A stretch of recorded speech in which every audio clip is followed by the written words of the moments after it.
How is algebra used to build stock investment strategies?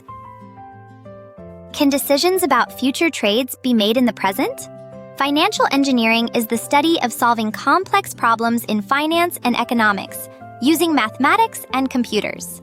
It often deals with situations in which the conditions of future trades must be set in advance. For example, the price and quantity of goods to be traded 1 year later can be determined now. But why set the terms of a trade before it even happens? The first reason is to reduce risk.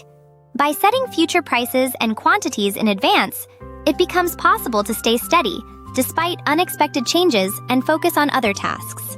Like preparing an umbrella before it rains, financial engineering creates a standard for dealing with an uncertain future.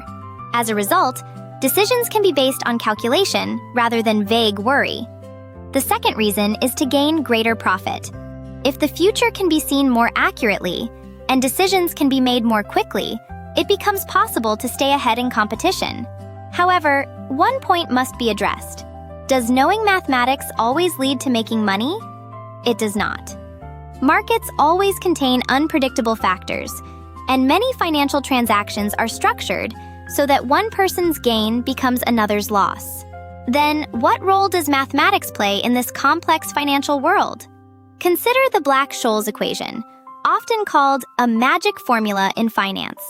To understand it, several key concepts are required. Let us look at options, a term often used in the stock market. An option is the right to buy or sell a stock at a fixed price on a specific date. The right to buy is called a call option, and the right to sell is called a put option. The price of an option is not determined by a single factor. It depends on several elements: the current stock price, expectations of future value, the time remaining until expiration, the interest rate, and volatility, which shows how much the price fluctuates. High volatility means large price movements. Another key concept is the risk-free interest rate. It refers to an interest rate that can be earned with almost no risk, as if guaranteed by the government. The concept of the time value of money is also added here. Even with the same amount, $10 today is not equal to $10 a year later. Money held now has greater value because it can be invested immediately. Based on these ideas, in 1973, two economists, Fisher Black and Myron Scholes, developed a formula to calculate option prices. This is the Black-Scholes equation. This equation is built on the concept of Brownian motion. Just as pollen floating on water moves irregularly, stock prices are assumed to change in the same way. The greatest advantage of this formula is its speed and efficiency. Even under complex conditions, it allows the price of an option to be calculated quickly, enabling investors to make faster decisions and act promptly. It also helps explain how the value of an option changes over time. For example, it shows that as the expiration date approaches, the value of the option tends to decline. However, the formula is not perfect. It is based on assumptions that do not fully reflect reality. For example, the assumption that stock prices follow a fixed pattern often fails in real markets.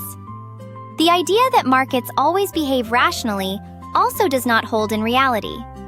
People sometimes hold on to stocks, or even buy more, because of the hope that prices might rise, even when losses seem likely. To what extent, then, can mathematics explain the movement of the stock market? The Black-Scholes equation has its limits, but it remains a powerful tool. This equation has been extended in many ways and is used to price increasingly complex financial products. It is not perfect, but it is one of the most sophisticated attempts to understand an uncertain market.